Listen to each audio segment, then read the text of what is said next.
urgent call to send a doctor and a nurse down to Basra. Said, we'll send you by private plane down there to pick up a worker of theirs that had been badly burned. So Dr. Karmi took a nurse and flew down there, brought him back to our hospital in Baghdad. And that fellow was burned from the top of his boots to the top of his head. And Karmi kept him alive for a week. He was a Swiss fellow working on a construction project. And he'd been down in a deep hole where they were welding something together for the foundation. Mm-hmm. And he caught fire. Well, then years later, probably 20 years later, 25 years later, in Battle Creek, Michigan, I met a fellow from the Middle East. He was a Palestinian Arab, and we got to chatting. And he had been over there working on that same construction project down in Basra. And he told me more details to the accident. This fellow was down in this hole welding something together. And the oxygen hose broke loose from his torch. Oh. So it was filling the hole with oxygen. And of course, you do that with just a little flame, you got a terrific fire. Yeah. That was a sad case. Was there anything else you think you want me to add? Tell about how you decided to start giving your own shots. Oh. He said about Mom, David needing the shots. Is that what Yeah, but then something interrupted us and I didn't get to the point of the story, Oh, okay. I don't think. I took David to a doctor once to get a shot. He had some kind of infection up in his head or hair at that time. And the doctor was boiling the needle in one of these little metal things, you know, with alcohol underneath. Well, that was all right, but when he thought it had boiled long enough, he goes, blows his spit and everything right down on top of the needle. That turned my stomach. Then when Midge was sick, the doctor came over to give her a shot. I had boiled up our needle syringe ahead of time, but there wasn't much water left on the bottom of the kettle. And so the chauffeur for the doctor also acted as a helper. He came out there and says, oh, the doctor won't like this. He wants the needle to add more water on top of it than that. So he takes it over and runs it under the spigot to run more water in there. Well, about that time I said, hey, I can give shots that well. Yeah. So then I started giving intramuscular shots. One night I gave Midge one of vitamin B12, and I must have hit a little blood vessel or something because I hadn't pulled the needle out till I could smell vitamin B12 on her breath. Mainline. But she lived. Well, you do give vitamin B though, IV. Usually it's not direct dose. Sometimes it's diluted in a liter. Well, anyhow, I think that I've had a very full life with a lot of experiences. The Lord has allowed us to live in different countries, about 15 years in Lebanon, a couple years in Iraq, besides traveling to many, many parts of the world. One day I counted up and I think we've been in about 60 or 65 countries of the world. So we've had a full life and we're very thankful for it. We're thankful for our children, for all of them. Is that all the notes you have? Yeah, that's all I got in my notes. Did you? We taped a lot this afternoon that you didn't. We're going to get some more notes written so we can do some more taping. How about your early marriage? Early marriage? Yeah. Some memories you have of your early marriage, other than what's in Mom's book. Well, we'd been married a little less than a year, maybe 8 months, something like that, when Midge got the mumps. And she had a bad case of them. I mean, she was swollen up here. And one night she got delirious. That kind of worried me. She didn't know which way was up or what's going on. What was she saying, or how was her behavior that? I don't know, just talking nonsense. But we got through that one. And then one night, it was hot summertime. Not long after we were married, I was there staying in my shorts reading. And just nonchalantly while I was reading, I was drawing pictures on my knee with a colored pencil I used for underlining. Midge looked at that a little and didn't say anything. Next morning I woke up and was sitting on the edge of the bed. Midge opened her eyes and looked, and the first thing she saw was that coloring on my knee. And she asked me, she says, "Do you want it sliced?" This was when she had the mumps? No. Oh. No, she was working in a grocery store in their meat market at that time. Oh. She's kind of half awake and half asleep, and she thought that was a piece of salami or something. I asked, "Do you want it sliced?" A funny experience we had in that first little apartment. College president lived down below, and one night my wife and I heard a lot of shouting down there. A lot of noise, and I wondered what the world's going on. Is someone attacking the president? Then we'd hear laughter and then shouting, and there were 2 or 3 women in on it too, you know. Then all of a sudden someone hit the floor and the whole house would shake. Well, Constantine was a pretty hefty fellow. And what happened is his son, who's a doctor, had come to visit his folks. And somehow in the conversation, his dad says, "Oh, I can still take you down." His son challenges him and says, "I'll bet you can't." So they got into a wrestling match. When 200, 250 pounds hits the floor, it shakes the house. We probably wouldn't have known, except Constantine drove into the gas station where I was working the next day and introduced me to his son. He says, "These are the folks that live up above us that we kept awake last night." So what did you do at the gas station? Gas pumper. Pump gas. Oh. This is a combination gas station and garage. I didn't work there very long though until I started working on the science building Oh, did you construction. tell about that car, that taxi that you guys bought to drive across the country before you went overseas? No. No, I hadn't told that one. Wait, Yeah? I'm out of paper and I've got... Okay. Someone suggested that I mention another humorous incident.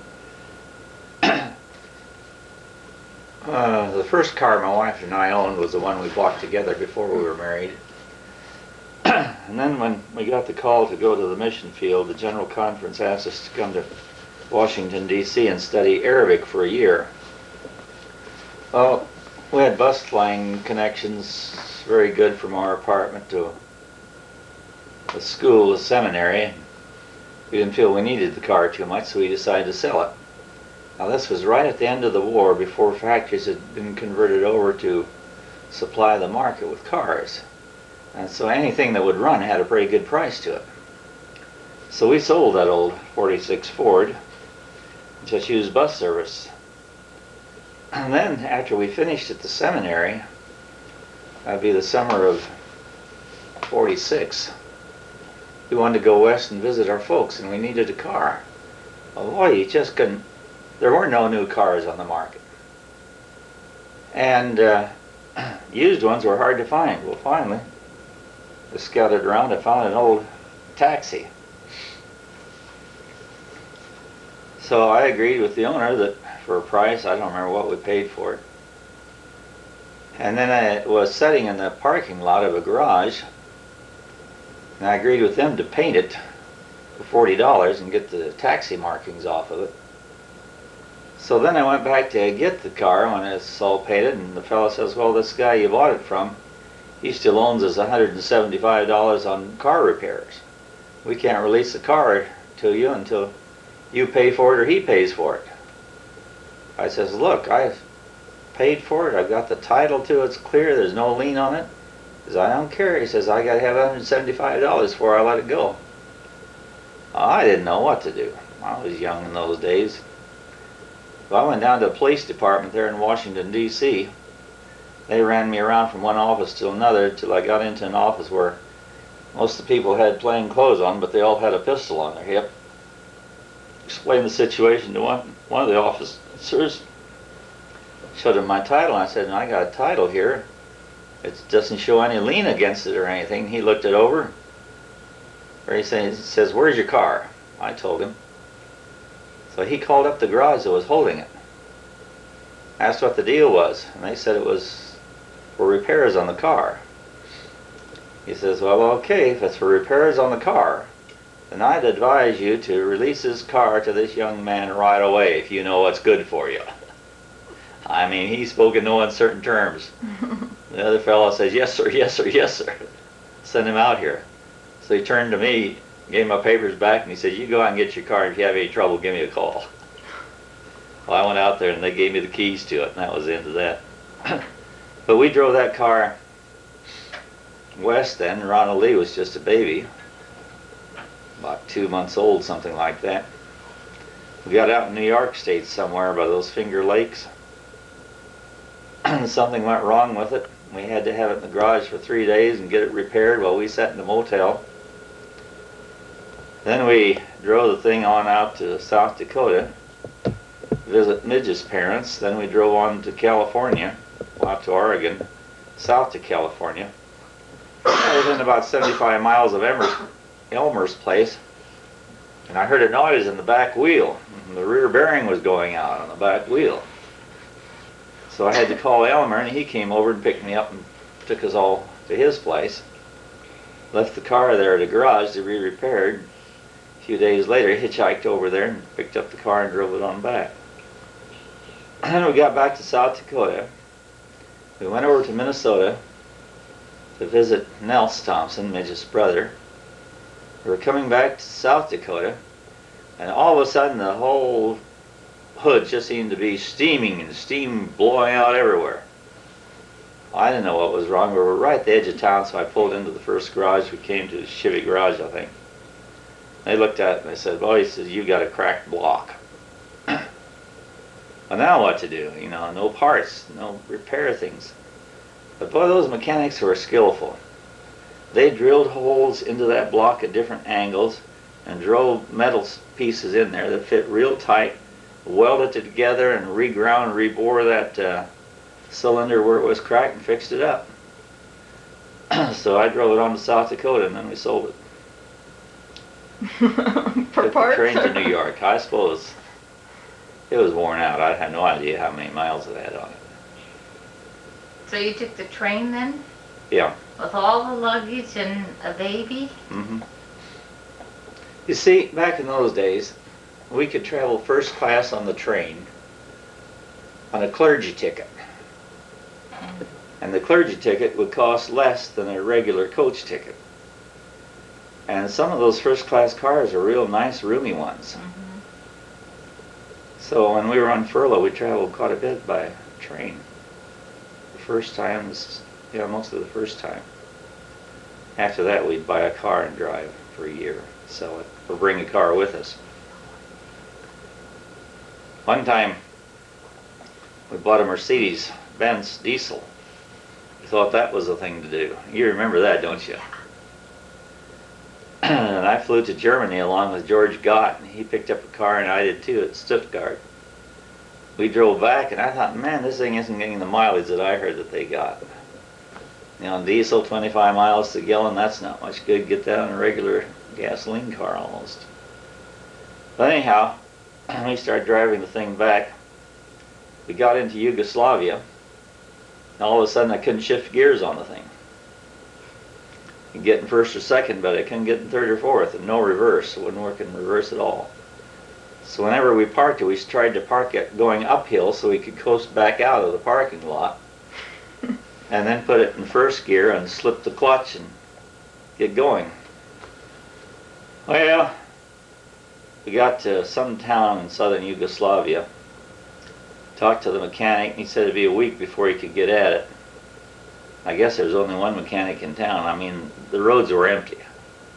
Yugoslavians didn't have big cars in those days. A lot of horse-drawn, oxen-drawn carts, but that was it. So we decided to go on. Well, after a little monkeying around, fooling around, I found out I could stick my hand down under the hood and work the shift levers around and get it into fourth gear. And then by slipping the clutch, start out in fourth gear. Not very good on the clutch, but at least with jerking around, we got going. And then I was okay until I come to the mountains where I'd have to shift down, and then I'd get stuck in first or second. We kept going until we got to Venice. And of course in Venice they had cars, and we got in the garage and had them work on it a couple of days while we saw the town. I thought it was Trieste. Trieste, maybe, yeah.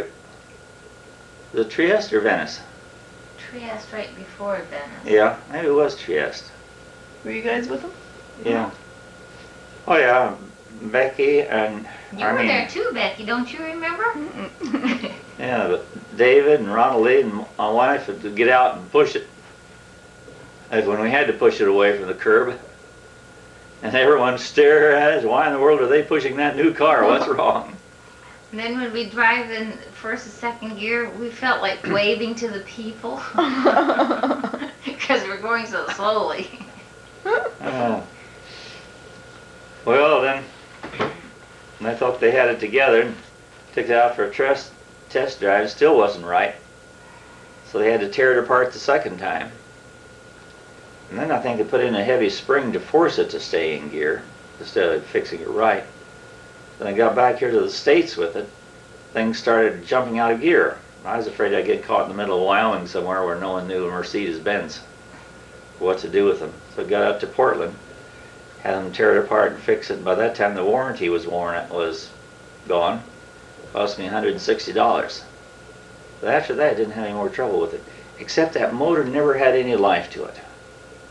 A mechanic worked on it down here in Eugene a while, and he said, that motor's dead, but I can't figure out what's wrong with it. I think there's a factory defect somewhere inside it. As a continuation of the next day, We can edit out. someone has suggested I say a little bit about my feelings of being the youngest child. They're at home on the Kansas farm. Excuse me, I've had this bug here for a month and I can't get rid of it.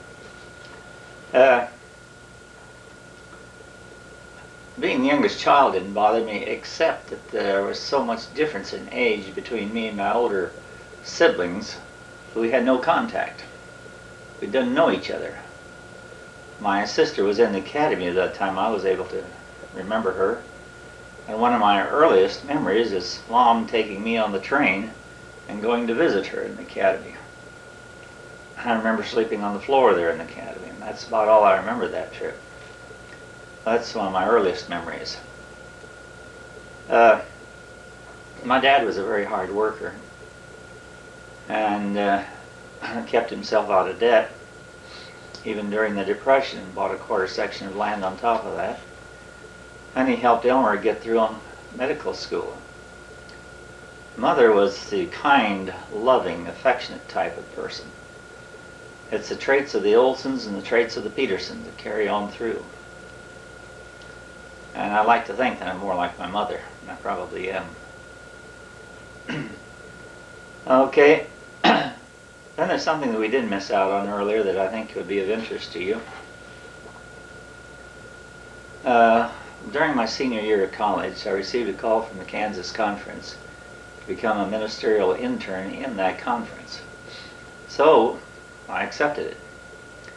When school was out, Midge and I packed up all our earthly belongings, put them in a two-wheel trailer and hooked them behind our 36 Ford and took out for Kansas. We did have a piano we'd bought for the winter, but we sold it because we didn't have any way of moving it. Another thing, in going through college, I had not had a very great preparation for the ministry. The head of the ministerial department had a heart attack my senior year, right when I should have been getting us solid classes. And so we often had one student after another teaching the class, and that wasn't very satisfactory.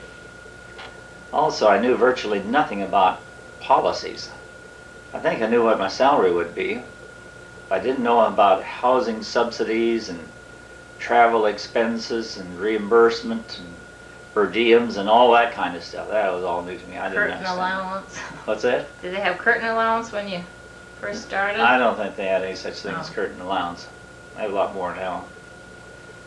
Anyhow, we had enough money to pay off our rent for the last month, put gas in the car, and away we went.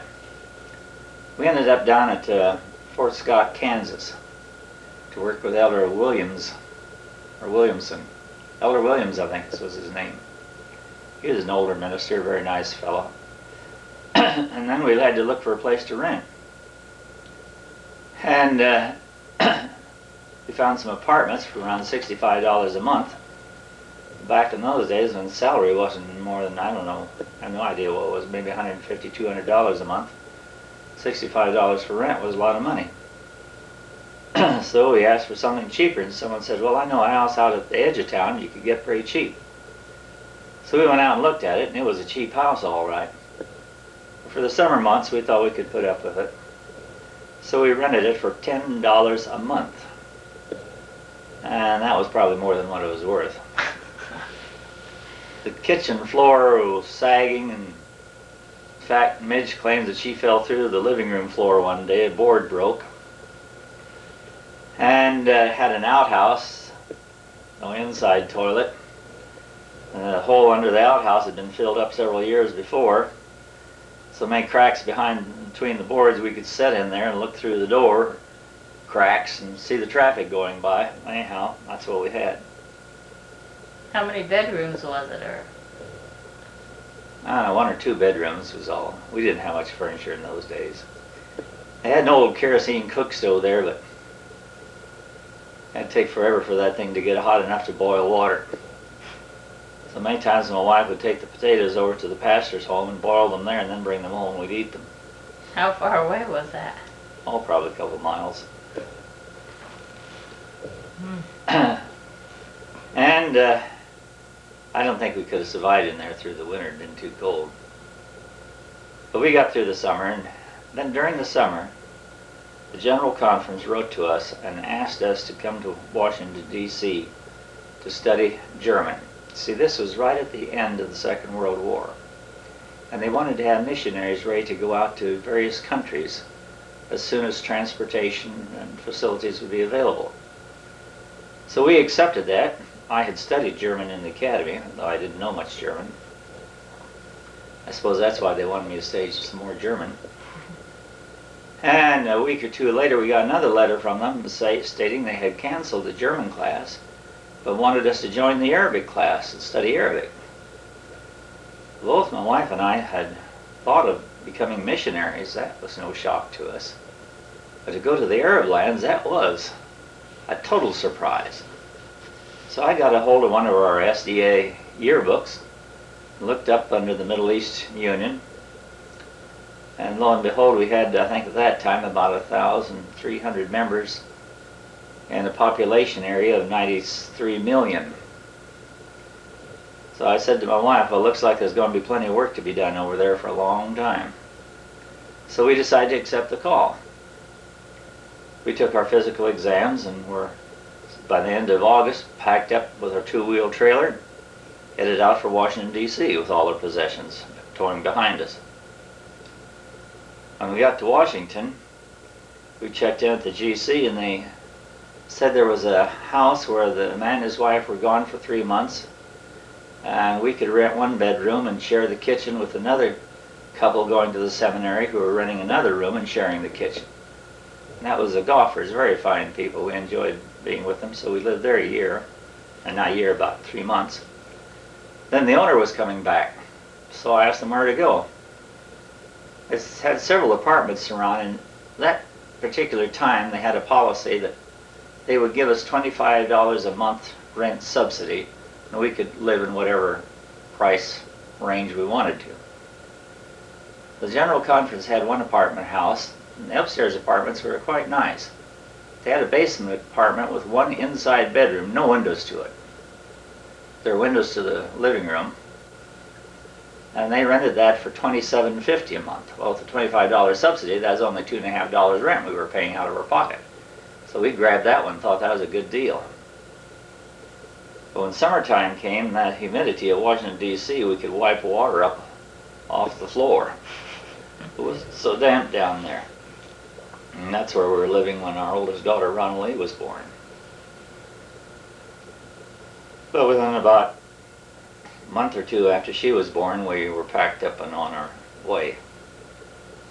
That's kind of the living conditions we started out with. Okay.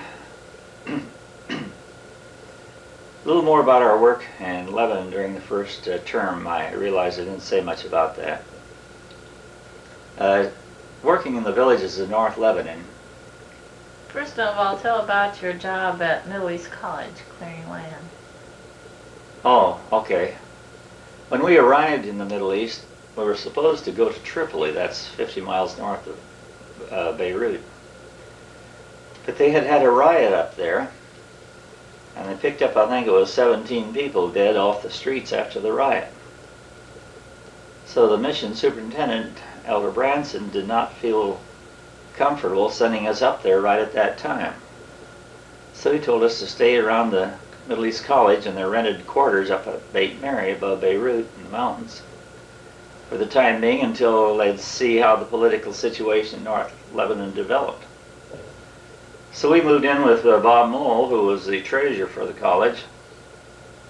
Or I think later he became the treasurer, he was teacher at that time. And with his wife, Jeanette, they had one little girl. So they had one bedroom, we had the other bedroom, and we shared the kitchen and ate together. Well, after about 7 weeks, this was dragging on. So we begged for a place where we could be independent. After all, we'd been living in suitcases for about 6 or 8 months by that time. So the college had an apartment that they had rented for the college laundry.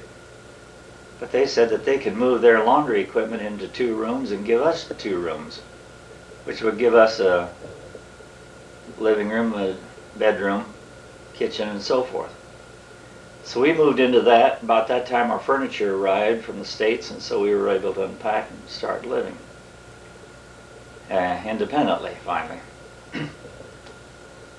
What I was doing during that time, they told me to study Arabic as I could and help in the construction work that was going on down on what they called the land, or the New Earth. The college had purchased land a few miles east of Beirut in the foothills.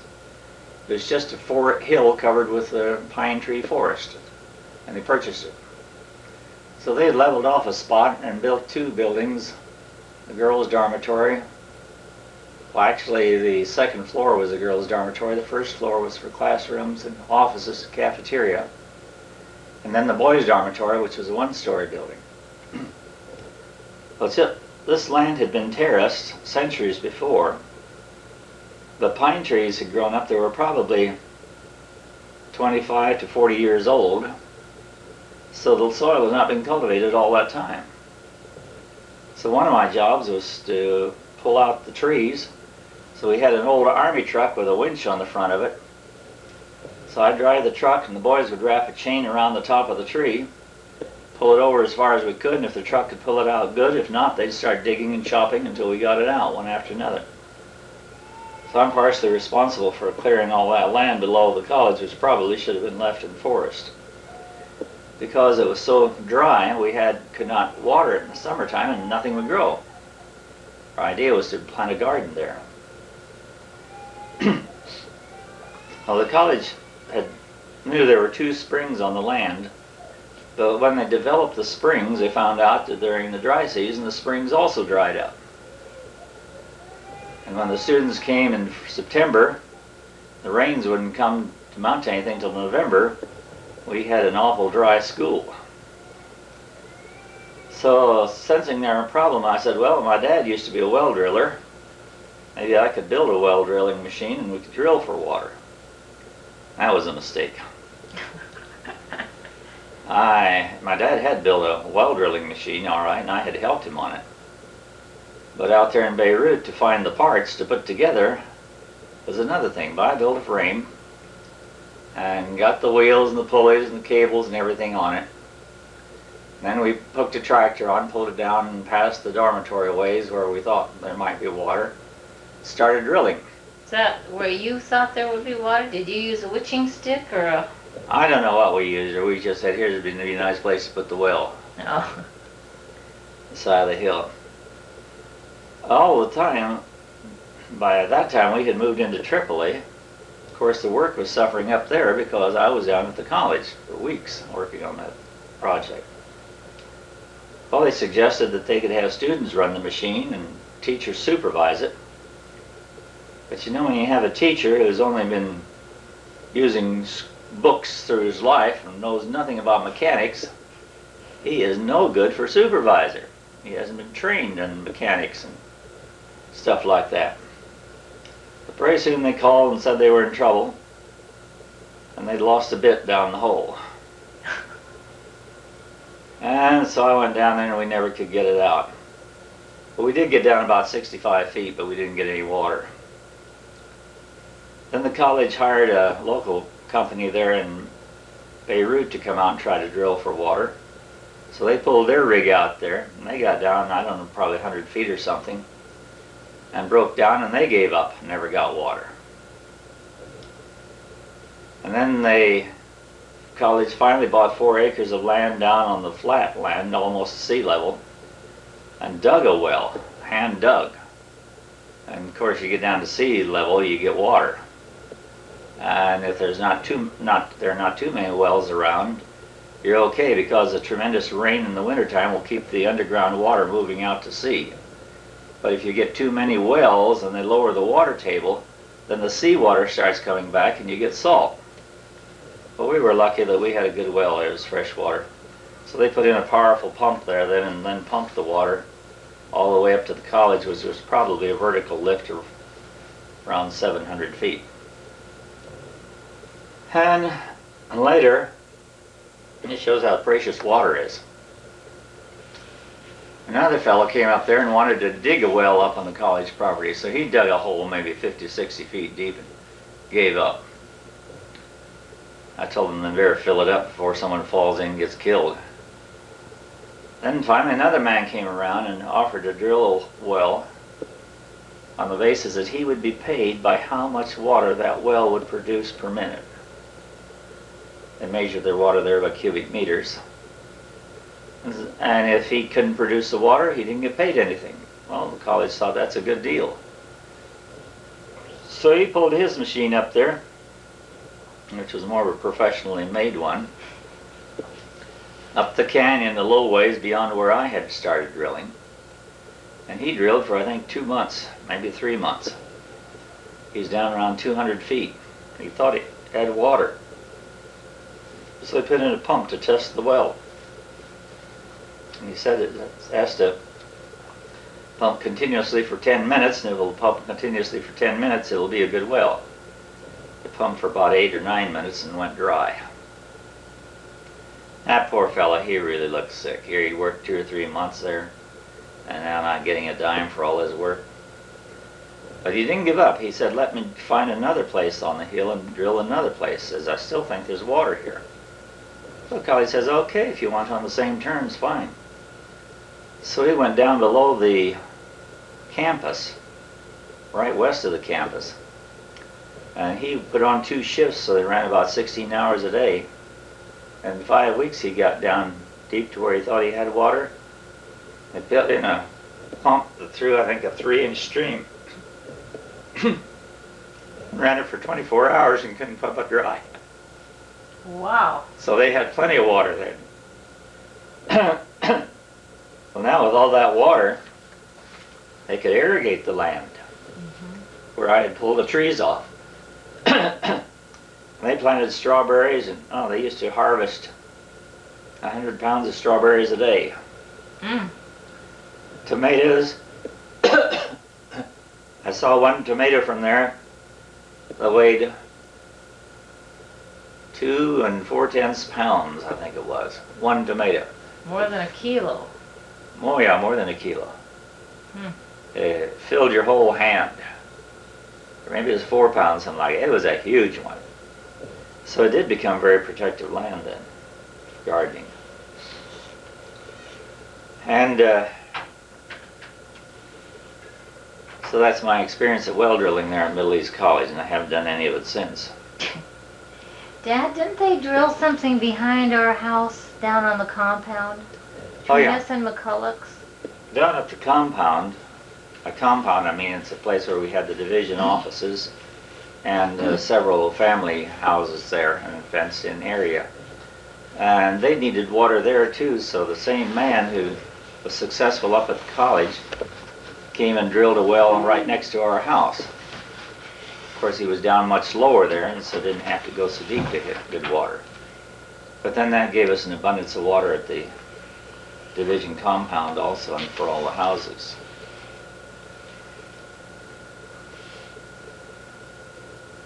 I'd like to tell a little more about our mission experience up in North Lebanon during the first time. I don't think my wife included this in her book, but I'm not sure. I don't remember for sure. I would usually leave home about 3 o'clock in the afternoon and go to some village to have a cottage meeting and Bible studies.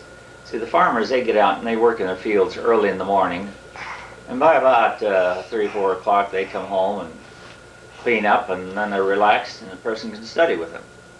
In the morning time they're busy. Those Sunday mornings I usually had a cottage meeting in some village. So one time I was having meetings over in a place called Darbishtar.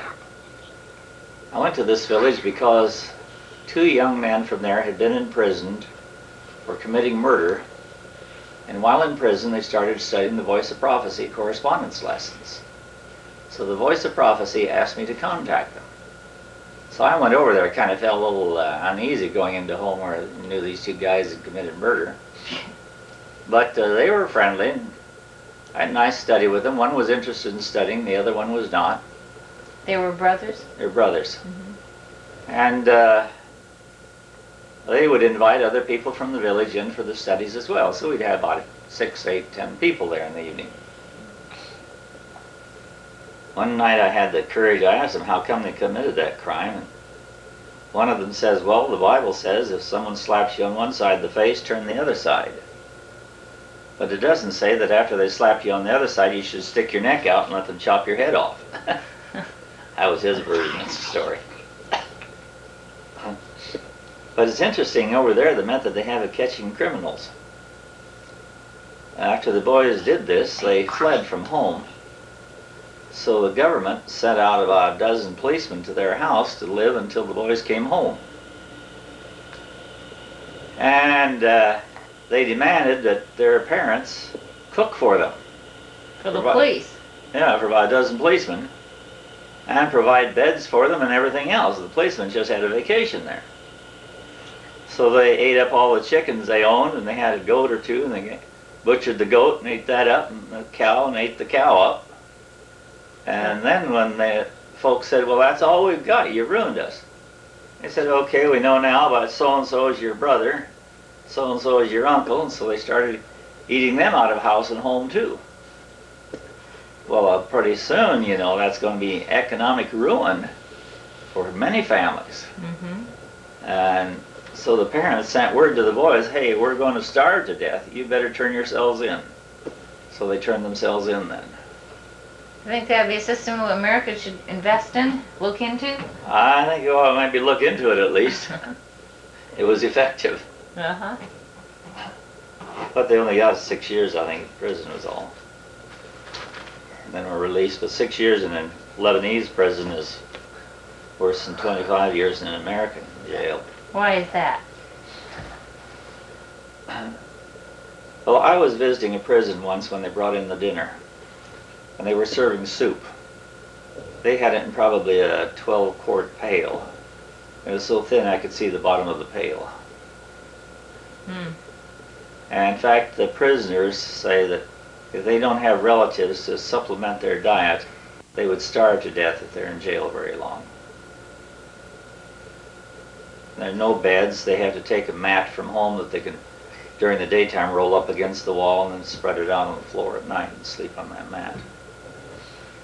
But there's not much luxury there. Well, anyhow, those meetings were going very good. Then I got meetings started in another village. I can't think of the name of it now. But there was an old temple of Baal just about 100 yards from where I was meeting. The walls were still well preserved. The roof had caved in. And during the summer it was hot.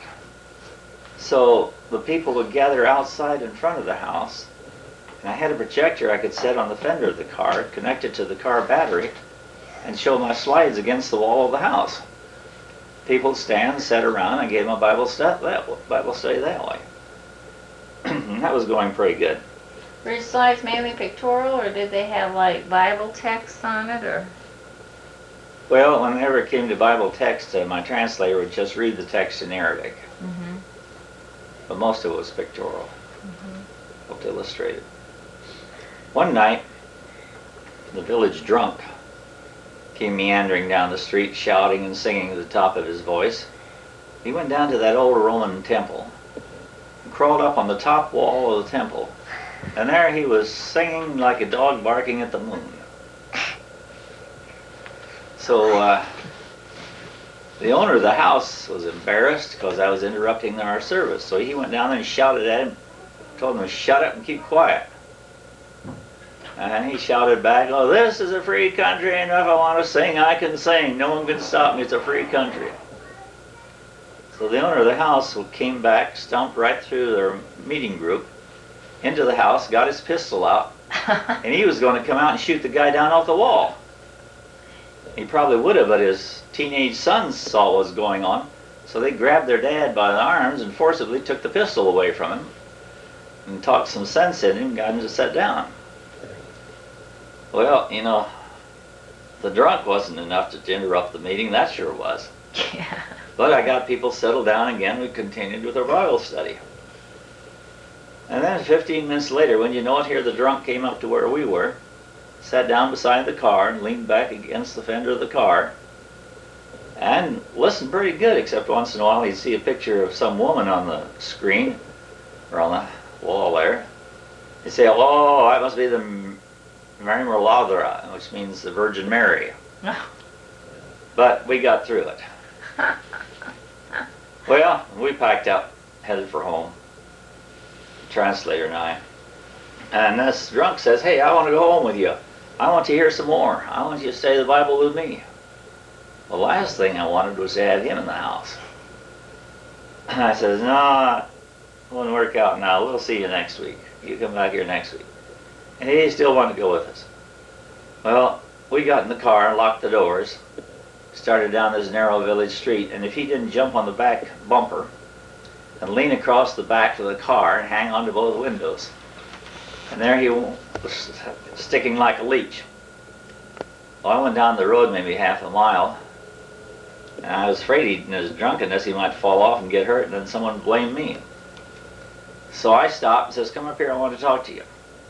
So while he was talking to me, I gunned the motor and thought I'd slip past him before he could get back on, but quick as a cat, he jumped back on the bumper again. So he rode with us to a intersection where we had to take a man back to his village. We told him to wait there while we took this man back to his village, and when we came back, there he was again. So we got him inside the car then so we could make some time. And the young fellow who was with me translating, Andrew Jaha, when we came to Immune, he says, "Hey, here's a restaurant and a bar." He says, "I know the fellow that runs this. Stop here and let me talk to him." So he went in, talked to him, told him the situation. So he came out and offered the guy, I think he offered him a drink if he'd get out of the car and come in and see him. So he got him out of the car and into his restaurant. I guess he gave him a drink or something like that. We finally got back home. Did you ever see him again? I never saw him again. People in town told me that they heard him go through our town later in the night, or toward morning sometime, shouting and singing and so on, but I didn't hear him. Oh, he's happy. So in the mission work there is excitement and a lot of lessons to be learned. One lesson to be learned is to respect other people's religion. Back in that same village where we're having those meetings, and we're meeting inside, we had about 20 men coming there at nights. And one night someone got to arguing with me that my Bible was different from their Bible. So I said, "Well, can you get your Bible?" And he said, "I don't have one." So I suggested, "Well, you probably have one in the church. Why don't you see if you can go borrow one from the priest in the church?" He says, "Yeah, that's a good idea." So he took off for the church and got the Bible from the priest in the church, which was a big one, about so thick, and brought it there. So when we came to texts, I had him read them out of his Bible instead of our regular Arabic translation. Well, these were Assyrian people. And the Assyrians have a language that's written in Arabic, but they use the old Assyrian alphabet for it. And the Assyrian alphabet does not look anything like Arabic alphabet. But people who are trained in it can read it, and it sounds like Arabic as they read it. So he was reading. Well, the young fellow I had with me translating, who was not yet baptized, but one who was studying with us, and incidentally Henry, would go out and work on his dad's farm in the daytime till about 3 o'clock, then clean up and go with me in the evening hours and translate for me. Well, Henry was filled with a lot of zeal and enthusiasm, but not all the wisdom he needed. Finally, he went over to look at the Bible. He says, "What's all this?" And I said, "Oh, that's the Assyrian alphabet, but Arabic." He says, "It looks like hen scratching to me, you know, like chicken scratching." Boy, the atmosphere in that room just froze. Those people were ready to take him out and knock him in the head and finish him off right then and there. To say that their Bible looked like hen scratching. I'll tell you, I forgot about translating. I started talking Arabic directly with him, apologizing right and left for what he had done. How long had you been there in the Middle East? We'd probably been there about 4 years by that So time. you felt fluent? I wasn't real fluent in Arabic, but I could talk it. So I finally got things calmed down and we finished the meeting, but you know that cut our attendance in half? That one statement, half of them never came back. Wow. So one needs to be very, very respectful of other people's religion or anything that they consider to be holy. Some of our most happy experiences, though, were the times when we had baptisms down in the Mediterranean Sea. It was a new experience for me to baptize in the ocean when the waves are coming in. You have a baptismal robe on. It's one thing to be in the water in a bathing suit, but to be in the water with a baptismal robe, the waves catch the material between your legs is something else. But then later we found a little cove where it was sheltered. Water was very quiet, and that was a lovely place for baptism. Tell them where you used to baptize. It was Jonah's Bay. Yeah, some people claim that that's where Jonah was vomited out of the whale and then continued his journey on to Nineveh. There's no proof of it. It could have been 25 or 30 miles farther north, but it was somewhere along that coast where he was vomited out. That was the village of Shechem where we also lived for 1 year. Well, let's see. Another highlight of our experience overseas was the 2 years we spent in Iraq from 1957 to 58. Or 59 rather. In 58, David's eyes were going crossed, and the doctors over there thought he needed surgery to correct it, but other doctors were fearful. They said if you tighten the muscles or stretch the muscles and you do the wrong thing, then a person's eyes are ruined for life. So after further consultation with the division officers, we decided to send Midge and David to the United States to get his eyes checked over here. And I would stay over there with Ronald Lee, who was about 12 years old at that time. Well, about the 1st of June, or near the 1st of June, there were several of our young people that wanted to be baptized in the Jordan River. So we got together and took a couple cars and drove over to Jerusalem. And Midge and David flew over there on either Thursday or Friday because they had round-trip tickets from Baghdad to New York. And so they flew to Jerusalem. We met them in Jerusalem and then had a lovely baptism on Sabbath afternoon down in the Jordan River. I think there were, 4 or 5 baptized then. Yeah, 5. Another unique experience is Sabbath morning we were visiting the Garden Tomb, a place where many believe that Christ was buried, and maybe the correct place, who knows. But we noticed another family over there in the garden eyeing us, looking at us, and so finally we went over and introduced ourselves to them. found out it was a family by the name of Johnson from the States, and they were Seventh-day Adventists also. And Mr. Johnson said, you know, yesterday when we were flying in and flew over the Jordan River, my son looked down at the Jordan River and said, Dad, do you suppose I could be baptized in the Jordan River while I'm here? Well, his dad didn't know the address of our mission. He says, I don't know if I can find an Adventist pastor or not. Well, we told him then that we were going to have a baptism that afternoon. If you want to be baptized, you're welcome to join our group. So they went with us, and our son was also baptized with our children at the same time. So it turned out to be a very happy occasion. Then Sunday morning, we headed back to Baghdad, and Mom and David flew on to the United States. Then come July 14 was the Iraqi Revolution. I'm going to write up a chapter on that in Mom's fourth book. So I don't think I'll dwell on it much here. But because of that revolution, all communication between Baghdad and the outside world was totally cut off for several days. Finally, the embassy got permission to bring in some planes to evacuate their dependents. So when it became possible, I sent Ronald Lee along with Dr. Wagner's wife to Rome, Italy.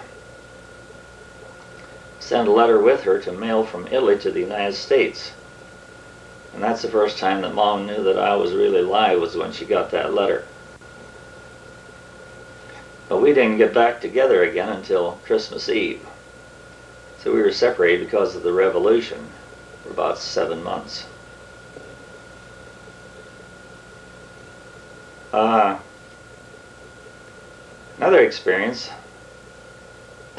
I was busy over there all the time, it seemed so. Especially when we were in Beirut. Mom would often take the kids down to the sand dunes where they could play in the sand. It was too cold to swim, but we had a long swimming season in the summer. And the kids really enjoyed swimming the Mediterranean water. It's almost bathtub temperature. And I decided I wanted to make some kind of a scuba diving gear of some sort. So I took a garden hose, drilled a hole in a board so I could stick the hose up through the board, and the board would make it float on top.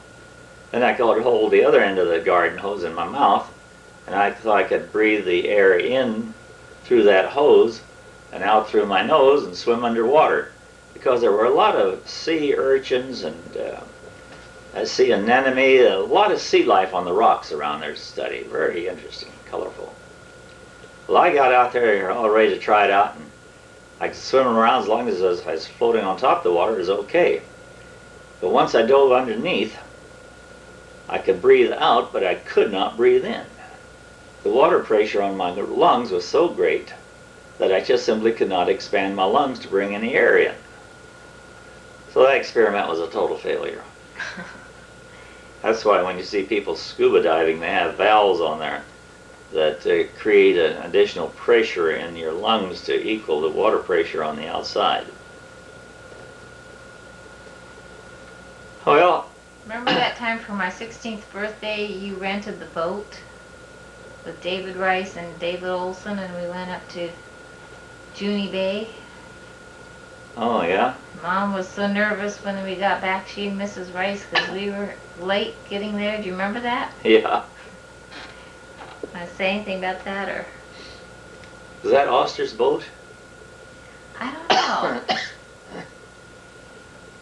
Ronald is mentioning our 16th birthday that we borrowed a boat and went across the bay from Beirut up to Junie, and it was several miles. We had a nice trip up there back and forth. There's something though I wished I would have investigated a little more. Coming back probably must have been at least half a mile offshore. We saw a bundle of reeds all tied up. When we got close there, we noticed that there was a rope going down to the ocean floor and something that was tied down below. And what someone had put down there, I don't know if it was a fishing trap or if it was a barrel of marijuana or what. Could have been rolled off some ship for someone else to pick up. Anyhow, we left it and went on. Okay.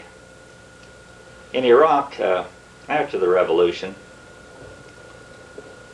I received a call one day from an Austrian lady who was up in Mosul, that's north of Baghdad, probably a couple 100 miles. And she wanted to marry a Britisher, but they didn't have any English-speaking pastor up there that they knew of. So they asked me if I'd come up there and perform the wedding ceremony for them. Neither of them were Adventists. Well, the complication was that at that time, any foreigners traveling outside the city of Baghdad had to have special permission to do so. I could probably have gotten a permit. I talked to the mission president who was in Iraq, and he says, "Oh, I think we'd make it." Invited him to go along with me. So we got on the train in the evening, and there they have compartments where there are 6 people in one compartment. So the mission president and myself were in there. There was an Iraqi judge in there. There was a Kurd in there, and the Kurds are people who live in northern Iraq, western Iran, southern Russia, and eastern Turkey. We've heard a lot about them in the news. So as we visited along, the Kurd showed me his passports. He had a valid Iraqi passport and he had a valid Iranian passport. So he could use whichever one he wanted to wherever he was. Well, then after a while the conductor came through checking the tickets, and with him was a military officer checking to see if there were any foreigners on the train. So the mission president whispered to me to keep quiet. So I didn't say anything, and they came in, checked our tickets, looked around, and went on. I guess I looked pretty much like an Arab back in those days. And later we overheard them talking down at the end of the car. One officer asked another one, "Are there any foreigners on this car?" He said, "Oh, only that Lebanese down there." I guess they'd overheard me talking and thought my Arabic sounded like Lebanese, and it was. I did have a definite Lebanese accent. But we got up there, performed the wedding ceremony, and came back without any further problems. Did you hear any more from this couple? Did you hear any more from this couple? Never heard any more from them. No, they were working with embassies and stuff like that. Then came a time when Elder Vandeman wanted to come out to Iraq and take pictures of Babylon, Old Nineveh, these places of biblical interest to use on his television program, It Is Written. So the division officers asked me to make all their travel arrangements and get the permits. So I went to the government and asked for a permit for these foreigners to travel outside of Baghdad. And they gave me the runaround. In the newspaper we'd read that we had to have a permission, but they didn't state where you went to get it. So I went from a police station, they sent me to the radio station, they sent me to other places. Finally I ended up in the Ministry of Defense. From one office to another until I got into the office of a captain in the intelligence corps of the Ministry of Defense. So I was talking Arabic with him. I was alone. Told him that this pastor from America wanted to take pictures of these famous places of Iraq, of antiquities, and that this would be real good advertising for Iraq, free all over national television and so forth. He said, "Yeah, that's no problem at all." He says, "Just give me a list of their names and I'll sign it." So I wrote down the names of those who were coming, television crew. And then I told him I would also like to go along and translate for them. He says, "But you don't need any permission to travel, And I said, "Well, I understood that all foreigners had to have a permit to travel outside of Baghdad." He said, "But you aren't a foreigner, are you?" Well, I thought either he was pretty dumb or else the Holy Spirit had given to me the gift of tongues. That's great. And I could speak Arabic and he couldn't recognize that I was a foreigner. And then he said, "Well, I thought you were Lebanese all the time." I said, "No, I learned most of my Arabic in Lebanon. I'm an American, born in America." He shook his head. He says, "Okay, add your name to the list." So I wrote my name down. He gave it the approval. And with that, we were able to travel up to Mosul, to Nineveh, to Khorsabad, and these different places. And he got the pictures. If you've seen those pictures on It Is Written television, this is the background to them. we took taxis out to one of the old capitals of ancient Assyria. It's north of Nineveh, maybe 20 miles. It had been raining, and our taxi got stuck in the mud, and we had to get out and push the taxi through the mud and get him going again. When we got back to our church in Mosul, where we were cleaning up, one of the men in the television crew says, "I have a new respect for missionaries I never had before." Some of the fun things. So what did the people think of the housing? What do the, it is written, people think of the housing and the food? I don't know, I think they were staying in a hotel. So I didn't get much of a comment on that. Or else staying with other missionaries there.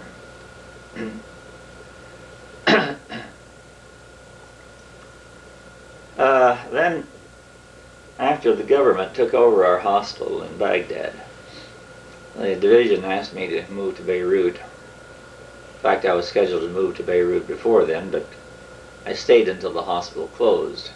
What did you do at the hospital? You haven't said that yet.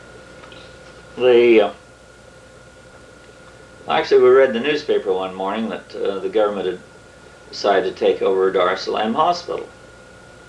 They hadn't talked to us about it. That was the announcement. So our chief administrators went down and talked to the Minister of Health. He said, "Yeah, that's true, we're going to take it over." Said, "We'll send a committee out there to evaluate, see what we think it's worth, and give you a check for what we think it's worth. And you can turn it over to us." Well, they offered us, I think it was $64,000, 64,000 Iraqi dinars. The dinar was worth almost $4 in those days. We figured that we had invested in it about twice that much. So it was half of its value, or less than half. But Elder Osborne, our division treasurer, went over and negotiated with them for a long time. We finally got them up to 100,000 dinars, which would be about 400,000 American dollars, a little less than that. And we figured that we'd invested around 650,000 American dollars in the institution. It was a nice 75-bed hospital. But when the government says we're taking it, they take it. Tell me about that little boy we adopted. Oh, there was a lady came in there one day, pregnant, time for delivery. And so she delivered her baby, and then she told the doctor, "Look, I need to go home and make some arrangements to get someone to help me take care of the baby.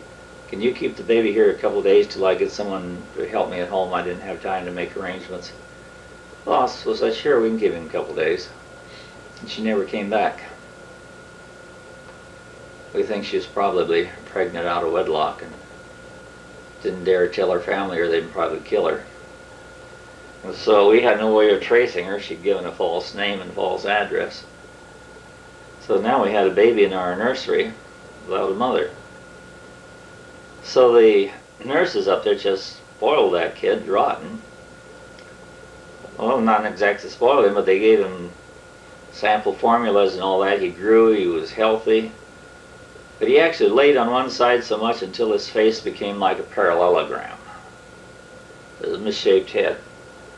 Well, Dr. Carmey's wife saw the situation. She said, "That's not fair to that kid." So she picked him out of the crib and decided to take her home. She had 4 boys of her own. She says, "I'll take him home and give him some interaction with other children and so forth." So she took him home, and a couple of days later she slipped and fell in the bathtub and broke some ribs. So she couldn't carry the little kid after that. Well, she lived just across the street from us, so she asked us if we'd take him for a while, temporarily.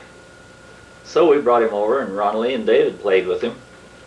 And it was surprising how quickly he blossomed out and developed a personality when there was interaction. Before, he wouldn't smile or anything, but after a few days he was smiling, he was laughing, he was starting to play with toys and so forth. He was about 6 months old by this time. Well, then we wanted the Carmeys to take him back, and Dr. Carmey said nothing doing. He wasn't going to take him back. So we ended up with this boy. Well, we didn't know what to do. We thought of adopting him, but many people advised us against it, because many times missionaries have adopted foreign children with good intentions, but it just hasn't turned out to be a good thing for the children or the adopted parents.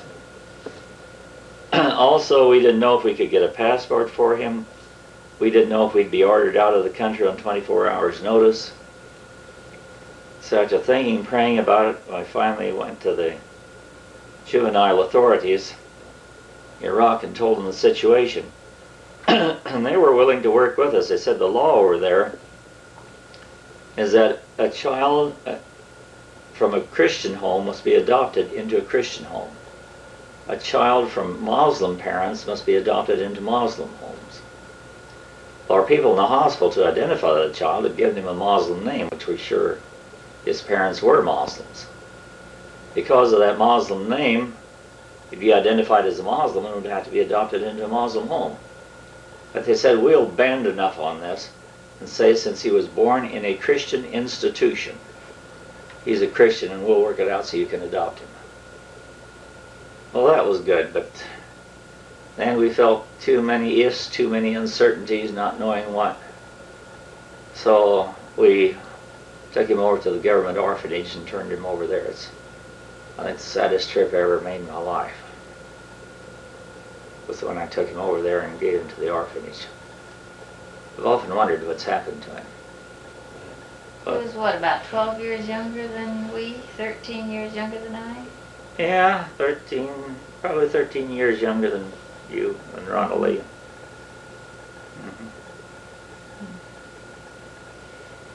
Dad, that summer when Mom and David were gone, didn't you do some PA work in the hospital? I remember crawling around through the between floors. Yeah, we had ordered a public address system for the hospital so we could have a speaker in every room. And supposedly the hospital was wired for it when they built the hospital, but they didn't have the equipment in there. And once we got the stuff and hooked it up, we had music coming out of telephones and everything else was crossed up. So I must have spent at least a month on my stomach crawling through attics and crawl spaces and checking wires and checking connections until we finally got it all straightened out so it worked. I remember going up there with you and holding the flashlight. That was my big job. Yeah. Yeah. Since this new PA system was not on the inventory of the hospital, we packed it up and shipped it with our stuff to Beirut and put it into the evangelistic center over there. Speakers we didn't take from the rooms, but the main amplifier, turntable, microphones and all that we took with us. Well, what else do I have here in my notes? Trip to India. Well, back to Iraq. Talk about the dog that we inherited with the place. Skushka. Baghdad. Uh-huh. When we moved to Baghdad in the summer of '57, the same time Elder Kreider, who had been mission president of the Iraq mission, was moving to Beirut to be a teacher at Middle East College. I believe that was his assignment. So we decided to just switch houses. So we loaded up our furniture on a big truck, sent it across the desert, and he loaded up his stuff and sent it across the desert to Beirut. Well, he told us when we met that they had a dog that was an excellent guard dog. No one would ever rob them with that dog around. And he'd left the dog up on the roof of our house in a crate. Oh, well, that sounded good to me. When we got over there, that dog was so furious and so vicious. None of us dared get near that dog. I mean, he'd just tear you to pieces. The gardener from the hospital had been commissioned to feed the dog every day, so he took food scraps over to him. And he could handle him, but he was the only one. Well, then we got a hold of a gardener and asked if he wanted a dog. He said, yeah. So we gave him away. So he took the dog home. And then we came home from work one evening, And lo and behold, here was that dog. Kushka, is that what we called her? Skushka. Kushka. There she was standing by the gate, and she wouldn't even let us into our own house. Oh, she was vicious. So I went over to the police department and told them our predicament. They had me sign some papers. They said, we got to be sure that we're not shooting someone else's dog. Well, the police department was just a block or two away from our house, right? Well, it was more than that, maybe 4 or 5 blocks. Oh. Not too far, though. Seemed close. So chief police over there sent a couple guys over with a shotgun, and I somehow got a rope around the dog's neck and led him down the street a ways and shot him. So that was the end of that problem. Then we got another dog, Pet. What do we call that little black one? I don't remember. One that was yakking all the time. Yeah. Yakking, keeping us awake at night.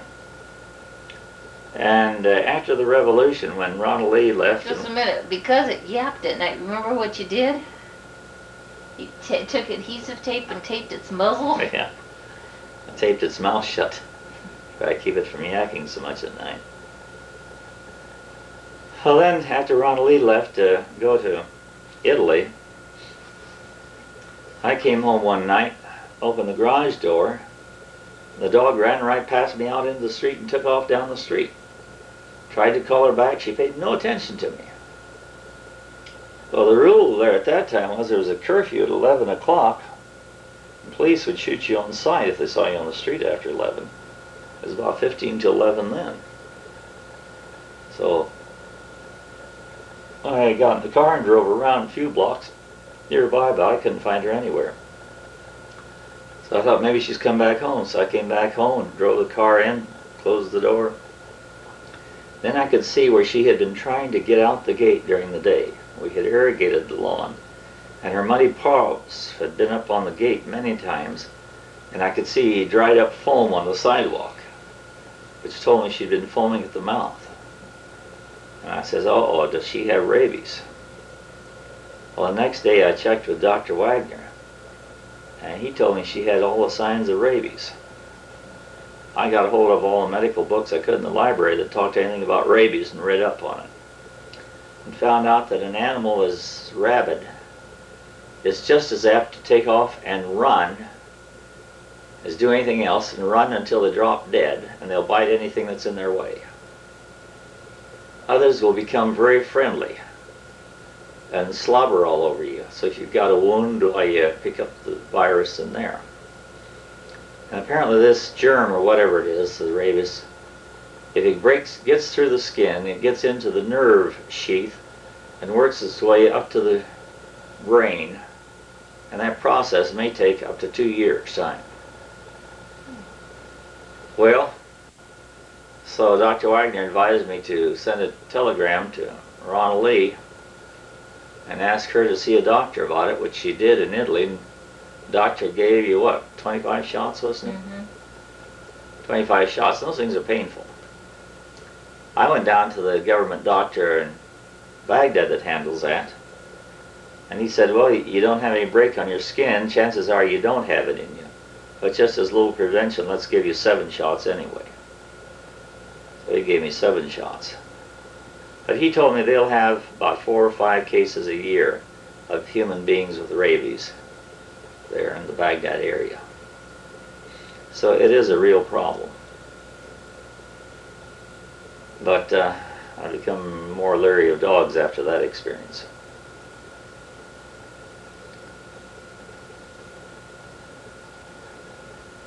Oh, a little bit more about swimming. Ronald Lee wanted me to mention. In Lebanon, the way the water system works is you ask for a quarter meter, half a meter of water a day, whatever you want. Then you pay for that, say half a meter of water a day, half a cubic meter of water per day. And it comes in through a little dribbling stream that runs that much in 24 hours. But say one day, maybe you're not home. Your tank fills up, reservoir in the house, and cuts the water off, so you've lost that half a meter that you paid for that day. And many other days you'll only use a quarter meter. I thought, well, hey, we're paying for a lot of water we're not getting. So back of our house there was a hill. So I got up on that hill, leveled off a spot, poured a concrete slab, built a cement block wall around it, and ran a pipe from our incoming line up the hill. So anytime when our water reserve tank was filled in the house, the excess water for that day would run on up there into that pool. And there we had a little swimming pool. It wasn't big, what, 6 feet long, something like that? I don't know. It was enough to cool off in. Yeah. And maybe 6 by 8, something like that at most. But the kids had a lot of fun playing up there in that pool. Then I ran a pipe out of there so we could use the water from there to irrigate a little lawn back of our house and have a few flowers and things like that. So it was spare water. You were so ingenious, Dad. Oh, I don't know. Just try to think things through is all. Well, I think that's probably enough. Well, Dad, tell us about some of your converts. Some of the people. Oh, some of the converts? Your crown in heaven's going to be pretty heavy with all those converts, diamonds. Yeah, I hope so. There's one. There's the Muallim family in Ferhazir. The father was blind, and the oldest son was working as a house painter, trying to support the family, and they were really poverty-stricken. The mother had what they called a fern. That's a bakery where they bake bread for the community. And the neighboring ladies would bring their bread dough down there and get together, roll it out, and then they would get one loaf out of every 6 or 7, something like that, for baking it. It's a stone oven. They put the weeds, boards, sticks, whatever they can get for fuel on one side to heat it up. And that brick and stone gets hot and it bakes the bread very quickly and very nicely. That's also where they can spread all the village gossips while they're baking bread. But those people started coming to our meetings. And eventually, I think 4 of them were baptized. And one of them, Nada, I'll back up a little. Back in 1958, the American Marines landed in Lebanon to help stabilize the country, protect the president and so on. Same time as the Iraqi Revolution in Baghdad. And so this one American soldier and the medics went to the American embassy one day and asked if there's a Seventh-day Adventist church around anywhere. Well, the receptionist at the front desk was Nada's brother, Elias. They said, sure, I'm a Seventh-day Adventist. The soldier was so surprised the first one he met at the embassy was an Adventist. So he invited him to go to Middle East College, which has their services in English and in Arabic. But he says, you know, it's so hard to get around now with all the trouble here. He says, why don't you just come spend Sabbath with my family? Because Nada and Elias and Elise all had a little apartment there in Beirut where they were living. So he went over there to visit them and eventually fell in love with Nada. And later she came to the States and married him. Then she got to working selling life insurance, I think it was, for Metropolitan Life or one of those big companies. And she made a lot of money selling insurance. And her husband got a job at the Pacific Press, and he's still working there at Pacific Press. They live over in Caldwell, Idaho now. She is faithful. Very vivacious college, did good. Then he went to Andrews University for a couple of years. As far as I know, he was a faithful Adventist there. Then he went to some Michigan state or government college for a couple of years. Still running? And when Philip came back to Lebanon, I heard he was back home, so I went down to see him one Sabbath afternoon.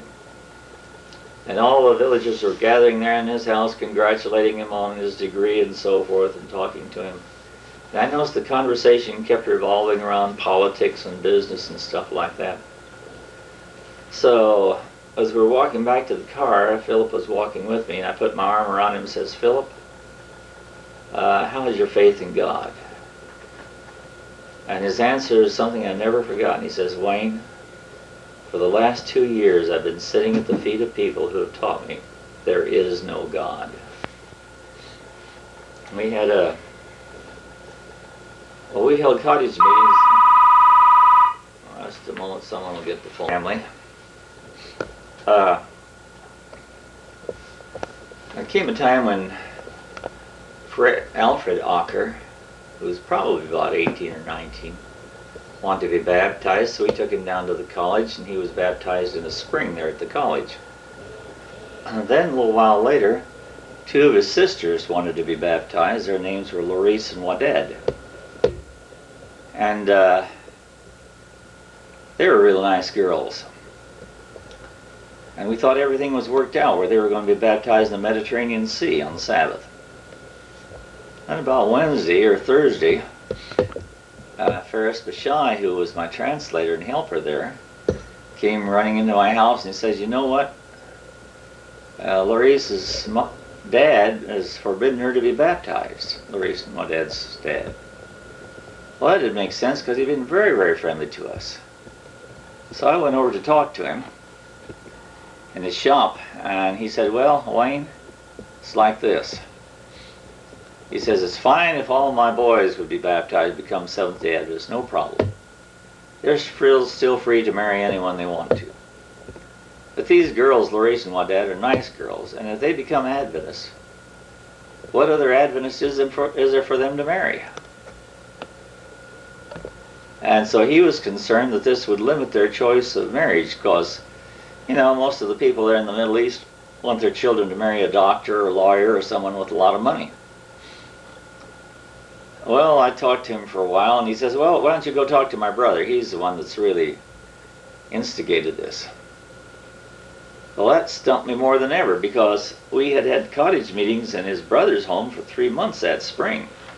I mean, we had 40, 45 people coming in there right along every Sunday night. So we went up to his brother Halim's place and talked to Halim about it. And Halim brought up this thing too, that if the girls become Adventists, who's ever going to marry them? They'll be old maids and all this stuff. Finally said to Halim, look, you've studied the Bible with us a lot. Says, you know, Jesus is coming again. When Jesus comes, he's going to take his people to heaven with him. And after the 1,000 years in heaven, the holy city, the New Jerusalem, descends down to this earth. And the wicked are resurrected, and they come up around the city to surround the city and try to take it. I says, Halim, supposing you're saved in God's kingdom, and you start looking around for Larice and Waded and you don't find them.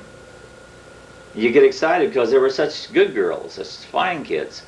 So you run up to Jesus and say, what's happened to Larice and Waded? Why aren't they here? Where are they? And Jesus says, you go climb up on the city wall and look outside. You can't believe it, but you run up on the city wall and you look outside, and there you see Larice and Waded among the wicked, who are about to be destroyed by the fire at the end of the 1,000 years. And you run back to Jesus and say, what happened? How come they're lost? And Jesus says, here is the book of records. Open and read for yourself. And you read in that book of records, there was a time when these 2 girls wanted to give their hearts to the Lord. They wanted to be baptized and follow Jesus' example in all things. But then their uncle came and interfered and forbade them to be baptized because he wanted them to marry some prospective, good, rich young man. And they listened to his voice, and after a few years they didn't find any Adventist man, so they married a rich doctor, a rich lawyer, and they had money. And these husbands promised them they could go to church on Sabbath, no problem there. But you know, going to church alone every Sabbath becomes a lonely experience. Then children are born into the home. And it's double work then for the mother to get the children up and get them dressed and take them to church. After a while, she says it's just too much work. And so she starts skipping church and skipping church. Eventually drops out and just drifts with the crowd, with all her husband's relatives. And they're saying, well, how come your wife goes to the Adventist church? Why doesn't she go to the Orthodox church or Maronite church or whatever? And eventually she lost her faith. And now she is lost outside the holy city. How would you feel if you read that record, Halim? Halim's face actually turned pale. He said, Elder Olson, you scare me. I'll talk to their father and tell him to let them go ahead and be baptized. And that following Sabbath, they were baptized. Well, Waded married one of our school teachers in the Middle East from Syria. Larice ended up marrying the young man who was my translator from Egypt. They went to the Sudan a few years as missionaries and came to the United States. Larice lives up in Seattle, Washington now. Her husband died about a year ago from heart trouble. And Wadad's husband died a few months ago. But those two girls have been faithful all the way through. Alfred became a school teacher for our schools in the Middle East, then came to the United States. I don't know what he is doing now. But these are few samples of those who became Seventh-day Adventists. One more man, he was a young boy when we were there, was baptized shortly after we left, and he is one of our leading departmental people in the Middle East Union at this time, as far as I know. So the harvest of souls in the Middle East does not come in large numbers, but they're few and precious people. Someday I hope the Holy Spirit will be poured out, and there will be a great number of baptisms. It's been kind of fun reminiscing, and God be with each of you. This is Dad's view to the east. It's farm country, and beyond those mountains is the ocean. Those are the neighbors. Yesterday they came up and brought many cuttings. Mom and Dad say about half the plants that are planted here are due to them. Now we're panning south. Over there's a great big airplane hangar, blimp hangar, where they used to make blimps during World War II. Over there is where Becky used to live. Now we're looking south. I'm not sure how much it's going to pick up because we're pretty much into the sun here. I'm trying to find where Becky's house is going to be, the house they're building. It's right up there someplace.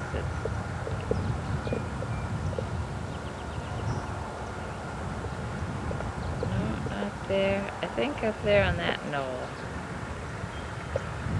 Up there is where their house is going to be. So they can send light signals back and forth. Now we're going farther to the east. And I'm going to try and convince Dad to do some taping out here. Those neighbors down there, those are some that Lindsay and Jonathan enjoy playing with. And they have a dog too. Yesterday, Jonathan went running around the house. The dog from farther up the hill came by to visit, and he was scared. He went screaming around the house. This is a garage. I'm standing on the front porch. There's Dad. Looks like he's about ready to tape, except I wasn't going to tape him into the sun. That's the door. Connie was suggesting I tell a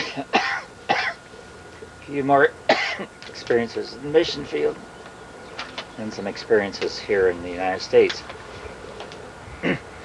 By the spring of 1964, Midge and I had decided pretty well that we probably should come back to the United States that summer. Ron Lee was going to graduate from Vincent Hill School, that was from the academy, over in India, and the next year we'd have to send her to the United States alone. And we knew that her whole time practically had been spent overseas. So America was a foreign country to her to a great extent. So we decided to drive over to India, pick her and David up from school, and then drive back to Lebanon. Be quite a drive. Well, I had bought a new VW Volkswagen. It's underpowered, very much underpowered. And I was disappointed they didn't get any better mileage either. But anyhow, we'd bought it, so we had it. Well, I put a rack on top and then had a canvas tent made that would go out over the side of it where the doors were. So some of us could sleep out on the ground there right alongside of the bus, and some could sleep inside. Then for that long trip, I knew we'd be going through a lot of desert. So I made a air conditioning system for it, homemade, where I took a 5-gallon can and made sort of a scoop that went outside the passenger side's window and drew the air in down through a canvas tube to the floor where there was a basket filled with Excelsior, wood chips. Then between me and Midge, I had a 5-gallon can sitting there with a hose running down over these wood chips. So about every 10 minutes I just opened the pet cot and let a little water run down and kept those wood chips wet. Thus the dry desert air coming down through the wood chips that were wet and on into the car brought the temperature down probably 20 degrees over what it was outside, maybe 25 degrees. I don't remember that at all. That's pretty neat, Dad. Yeah, it worked good when we were in the desert areas. It really helped a lot. Now the back end would get pretty hot yet, but everyone crowded up toward the front. So we got by until we got over I think it's the Indus Mountains, and from Pakistan into India, and got down into near the Indus River. Then the humidity suddenly shot up. The air conditioner was absolutely worthless. It only made it more humid inside. So we had to disconnect and just open the windows and try to blow the flies out. Well, we left Beirut with no great events, drove through Baghdad and on into Iran. It was during camp meeting, so I was one of the speakers there at camp meeting. Then on a Thursday night we started out. We wanted to cover as much of the desert at night as we could because this was a real hot part of the desert. So we left about 10 o'clock at night, and Kenneth Oster and his family were going over to pick up their children from Vincent Hill too. They had a Plymouth, one of those with a slant engine on it anyway, and they could travel a lot faster than we could. We started out ahead of them, but maybe 20 miles out of town they passed us, waved to us and said, "We'll see you in India." We said, "Okay." They went ahead. We drove all night, and all Friday, about 6 o'clock, we got to a town of Kerman. That's a fairly good-sized town in eastern Iran. We pulled into a little hotel there. We don't have any big hotels in that town. Got ourselves settled down for the Sabbath. We were going to sleep, rest. We didn't have any church down there. Well, after we'd settled down for about half an hour, my wife looked out the window and says, "Hey, there's Osters just drove in." Well, sure enough, we had passed them. What had happened is their car got hot, so they had to pull into a station and have the radiator cleaned out so it could get enough ventilation through the motor to cool it down. Then in going down the road, they had a flat tire, and the trunk, of course, was packed with suitcases and everything, so they had to take everything out of the trunk to get the spare tire and the jack and change tires, then repack the trunk. And oh, wait a minute, I know why a flat tire. Kenneth went to sleep, and as he was going into the ditch, that woke him up. So he pulled hard on the steering wheel and pulled the car back on the road, but kind of rolled the tire loose from the rim, got some rock between the tire and the rim, and let the air leak out. That's why they had to stop and do all that. Well, then they got into town, got the tire patched, then had to repack the trunk again another time, get the spare and the jack and all that in, and that all killed a lot of time. Well, somewhere along the way we had passed them. So it's kind of the race of the old tortoise and the rabbit. And we beat them there after all that long drive. So anyway, we had some company over the Sabbath. The Saturday night after sundown, we went out and loaded up the car with gas and water. I carried several cans of extra gasoline with me and several 5-gallon cans of water. So if we would get bogged down in the desert, we could survive for several days. Because out there, it may be 50 or 100 miles between gas stations, between towns. Just wilderness. It's a graveled road, no pavement. And it kind of looks like what they did is just ran a grader through the desert to shove the big boulders off to the side, and then you drove where the grader went. Well, we drove all Saturday night. About sunrise Sunday morning, we saw a empty box of cornflakes neatly standing in the middle of the highway with some gravel packed up around it, and we thought, well, this means oysters have been here. And sure enough, we got into the checkpoint into Pakistan around 7:30, and just as we were pulling into the entrance gate to the customs place, oysters were pulling out the exit on the other side. So they arranged with us that they would meet us at a certain town, I forgot the name of it now, where there was a rest stop. So we said, okay. Well, it took a while to get through customs and all that formality. Then we went on through Pakistan, and that's West Pakistan, and then we got into a sandstorm. And I mean, that was a sandstorm. Real bad.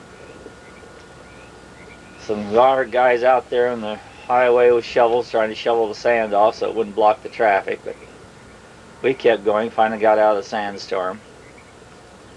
Traveled the rest of the day and got into this town, and finally found the rest stop about 10 o'clock at night, 9 I guess it was. And the fellow said, oh, your friends were here earlier, but we didn't have any rooms left. So they told us to tell you that they had gone on to India. But the man says, if you want to park here, you're welcome to park. Says this is a guarded area. You're safe here. You can sleep in your car. So we thanked him and said, well, we'll try it. The problem was, whenever we opened the windows to get some air and cool off, the mosquitoes came in and ate us up. We closed the windows and killed the mosquitoes off. Then we felt like we were in a boiler. So after an hour or so of that, Midge says, I'm not getting any sleep. Come on, let's go. So we rearranged ourselves and pulled out of there, found a gas station, the edge of town. It was lit up, but the tenant wasn't there. Well, we looked around, found him sleeping on a cot back behind, so I woke him up. Had him come out and fill up all our gas cans in the car with gas. And we took off over the mountains. Monsoon rains had just come in. And so there were a lot of boulders and rocks down on the highway that you'd meet on a blind curve. And it's kind of scary driving. We made it through. Well, toward morning I was sleeping. And about sunrise, or dusk anyhow, Midge woke me up and said, Wayne, wake up, we're in a different world. There were masses of people everywhere. Donkey carts, camels pulling wagons loaded with brick, and a lot of activity going on. Then I laid down, maybe another hour, and she says, Wayne, look what's ahead. It looks like someone is towing Oster's car. Well, instead of building bridges on some of those roads, they had just built dips. And Oster's had gone down in one of those dips that was full of water, hit it too hard, and splashed water up on the engine, and drowned the engine out. So a Coca-Cola truck had come along, saw his plight, and offered to tow him out. So the Coca-Cola truck pulled him out, then tied a chain on, was pulling him on into town. So we told officers, well, we'll see you in India. We took off again ahead of them. Then when we got to the first big city, we'd run out of car insurance for that part of the world, so we messed around quite a while to get car insurance. And then went on to, see, we drove the rest of that day, which was, Sunday? Monday. Yeah, that's Monday, drove all day Monday. And Monday night we got into a town, Multane or something like that. And got in the fruit and vegetable market. we chanced to meet a doctor who spoke English quite well. He said he'd show us where the hotel was. Well, the hotel was right next to the market, which was going full blast at 11:30 at night. And Maid says, Wayne, there's no use stopping here. We'll have to take everything out of the car if we stay here. And with all this noise in the market, we won't be able to sleep anyway. In a hotel above this, we might as well go on. So we thanked him and we went on. Got a place to fill up with gas again. So we drove all that night, Monday night. And by Tuesday morning, we pulled into the place where our headquarters for our work is in Pakistan. Karachi? No. Hyderabad? Vellore? No. Vallore's in India. No. I can't think. It's up toward the northern part of the country. Anyhow, we have a mission headquarters there, so we pulled in there and they fixed a nice good breakfast for us. We're able to take a shower and clean up, get some of that dust and sand out of us, our hair. Then I took the car down, got it cleaned up, got the oil changed. I knew there's got to be all kinds of dirt and grit in the filters and stuff. So I had the car thoroughly serviced. Came out to Mission Station, had lunch. Then I laid down to sleep and thought, well, now I'm finally going to sleep in bed for a while. After an hour and a half, Midge woke me up and says, Wayne, they closed the border at sunset. Come on, we got to get going. She got me out of bed. We got to the border just before sunset, got checked through into India, and we drove through India all Tuesday night. And that's an experience in itself. You come to a lot of the towns, and you'd find people sleeping out in the streets. They'd have cots consisting of 2x4s with something like clothesline rope woven back and forth, and then just a mat they threw on top of that. In the daytime, they'd stack those cots somewhere. At night, they'd spread them out in the streets, so you kind of drive slowly among the cots. Be cattle sleeping on the streets, and you don't dare hit one of those holy cows, or you're really in trouble.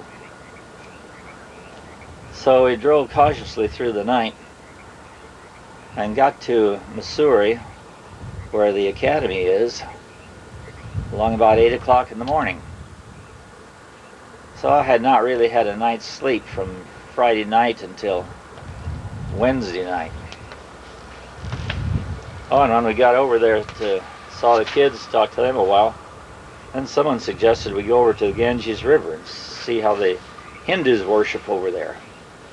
So we were gung-ho on that. We got back in the car and drove over the Ganges River to one of their holy cities. And it's strange how they feel that if they wash in that river, that gives them holiness and righteousness with their God. And then back to the school again. Well, we stayed there until graduation was what, Saturday night was it? Or Sunday morning? I don't know. I think I think Sunday morning. it was Sunday morning. Then after that we packed up and headed west again. Now, we had Dave and Ron Lee were there. We had Becky with us. She was about 4 years old then. So we headed west. We had two events along the way that might be interesting to you. One, we got to over in the middle of Pakistan. I saw, according to the map, there should be a road up over the mountains that would cut off hundreds of miles of driving. I'd been told not to take the road, but I thought, well, I'm game. Stubborn Swede is what he is. Yeah, I guess so. So we turned off the main road and headed over where there should have been a ferry or something to take us across the Indus River. But there's no ferry, no bridge there. Well, I walked around till I found a guy sleeping outside and woke him up. He knew a few words of English, and finally I understood from him that there used to be a ferry crossing there. But since they'd built a bridge farther upstream, the road now went up to that bridge upstream, and we'd have to cross on the bridge. So we drove an hour or so up to the bridge, got across on the other side. And then after the sun came up, there was mud all over. One place there was so much mud on the road that even the trucks weren't on the road. The trucks were taking off through the desert. So I thought, well, I'll gun it. I'll go where the trucks go. And so we bounced and hopped and skipped around there through the mud and got out the other side all right without getting stuck. And then I discovered my horn wouldn't work. In those countries, you cannot drive without a horn. People are like so many flies swarming all over the roads, and when you enter a town, you just bear down on the horn from the time you enter town till you leave town. So I found a place where the water was fairly clear beside the road from the rain, settled down. So I crawled underneath the car or the van, I call them microbus, with my tools and took the horn off and took it apart, washed the sand out, cleaned it up. Sure enough, it worked all right then after that. Put it back on. Good thing you were mechanical. Yeah, so we drove several more hours and we finally got up the mountains. There's a winding, curving road. Then we came to where there was a crew working on the road. And we noticed they had some armed guards there, big guns. They were using prisoners to work on the road. That scared Midge Spitless and she wanted to go back. We went a few miles farther to where we got on the top of the ridge and we could look over into a valley and took our binoculars and we could see the road was completely flooded by the monsoon rains and there was a big truck stalled out in the middle of the flooded area. Well, then I had to admit there's no use going any further. We better go back all we could. So we retraced our steps back to the main road. All this took us a good 12 hours on that side trip. Then we went on down the road and I wanted to know what the road was like ahead, so I couldn't find any place to get information. Then I saw one of these telephone relay stations. So I pulled in there and talked to the guys there and said, well, we'll find out what the roads are like. So he called down ahead. He says, well, at this certain point there's a bridge out there and they won't get it fixed till morning, so you might as well stay here tonight. I asked, is it safe? And he says, oh yeah, we got guards around here. So I parked our microbus there and I crawled up on top and slept on top of the baggage. I was so tired by then I could sleep standing up, I think. The next morning we went on, came to where they were working on the road and we got through that. Then we got through the border into eastern Iran. We're driving at night toward Kerman where we'd stayed on Friday night before. Midge was driving, Ronald Lee was seated beside her in the front seat. I was sleeping on the seat behind them. And David had a seat and Becky was down on the floor on suitcases somewhere sleeping. Oh, we went along about 11 o'clock at night, I guess it was. Midge had a feeling or sensation that we were going to meet 3 people on the road.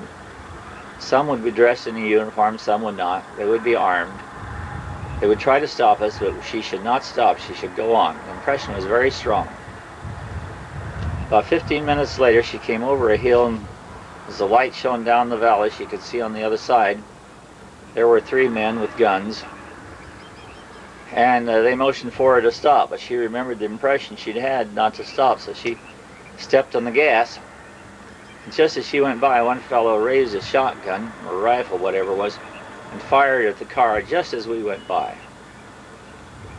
Well, once we were by, there was so much dust in those guys' eyes, I suppose they couldn't see us very well.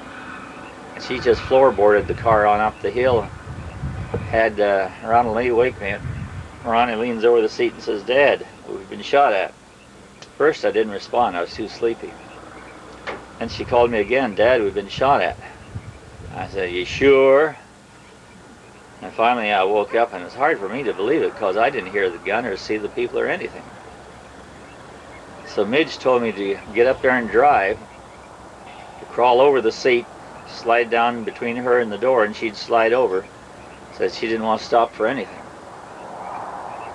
So she slid over and I put my foot on the gas and we kept on going.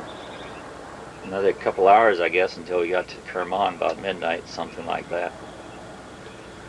Got back to our old hotel and there we stayed for the rest of the night. Well, after that trip, as we were going on west, and we finally got back to paved roads after well over 1,000 miles of dirt and gravel roads, maybe 2,000, I don't know. The kid said, "Stop, stop, Dad, we're back to asphalt road." So I stopped, and they got out and kissed the ground. So happy to be back there on solid ground again. So much of it was washboardy. Yeah, washboardy, and some places the gravel was so deep we'd almost get bogged down in it. One place the motor did get so hot it just simply stopped, and we had to wait and let it cool off before it could go again. But quite an adventuresome trip. Trip you kind of take once in a lifetime, and that's enough. So we got back to Beirut, finished our packing, and then we drove from Beirut to Istanbul, up to Syria, to North Lebanon, Syria. We left home that time, it seemed to me it was 5 o'clock in the morning. We drove all day and all night.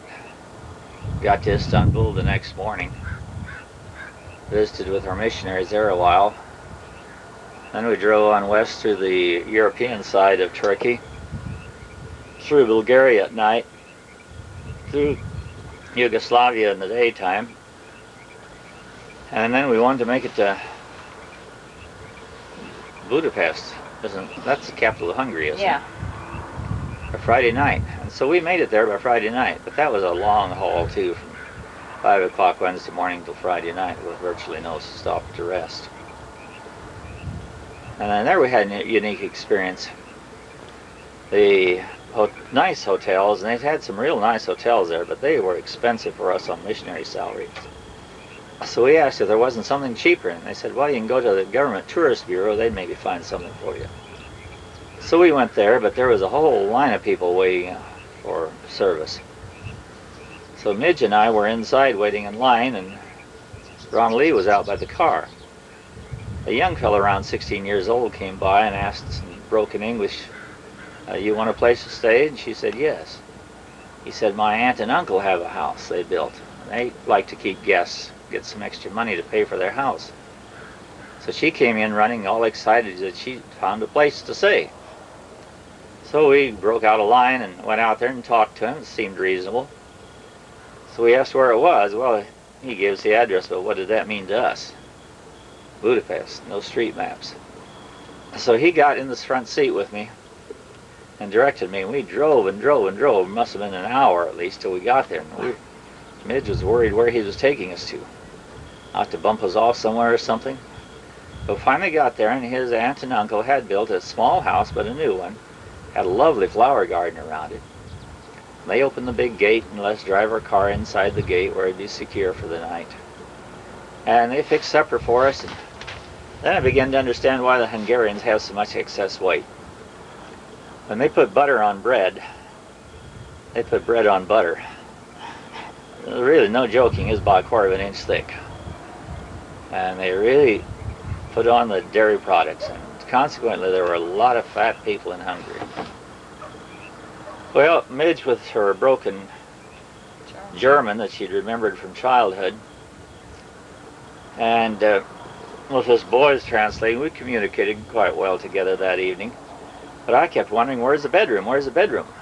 Finally, I asked them point blank, where are we going to stay? Sleep. They said here, and pointed around the room. Well, nothing but couches and davenports in there. That's where we were going to stay, all right. Put a couple chairs together for Becky, sleep on, and some of us on a couch, and some on a chair, and some on the floor, and so forth. Well, we wanted to take a shower and clean up. So they had a bathroom with a hole in the floor, and then a big round basin. You pour some water in there, and you could set in it if you wanted to and wash up, or whatever, and when you were done, you just tipped the basin over, because it rounded edges, and let the water run through the floor down to the garden below. And then I wanted to attend church on Sabbath, so I asked about Seventh-day Adventist Church. Well, they didn't know of any Seventh-day Adventist Church. So he says, but I've got some friends that have a telephone, and I think we can find out where's the Adventist Church. So we walked with him several blocks to where this friend was, and he got on the telephone, found the address of the Adventist Church all right. So Sabbath morning we were up bright and early and got in the car and drove down and found the church. And this was in the days when communism was still strong there. It just looked like a street lined with houses, businesses, and stuff like that. No sign of a church whatsoever. So we rang the doorbell, and someone opened the door a little bit and looked at us kind of quizzically. We said, we Seventh-day Adventists, showed them the Bible and the Sabbath school part of it. And they said, oh, good. They opened the door and took us in. Then they took us up to the very front row and found a fellow who could translate for us. But we'd missed most of the Sabbath school time we got there. And that day they had the president of our conference in Czechoslovakia there as a guest speaker. And when he started speaking, the first 5 minutes was total praise for the glorious People's Republic of Czechoslovakia and how generous they had been in inviting him to come there to preach to them this Sabbath, really praising them. This fellow was faithfully translating every sentence. And finally he leaned over and whispered in my ear, don't worry about what he's saying. We all know why he's saying it, and you do too. And after he got past this part, which was, to take care of any spies that might be there, then he preached a good, powerful Seventh-day Adventist sermon.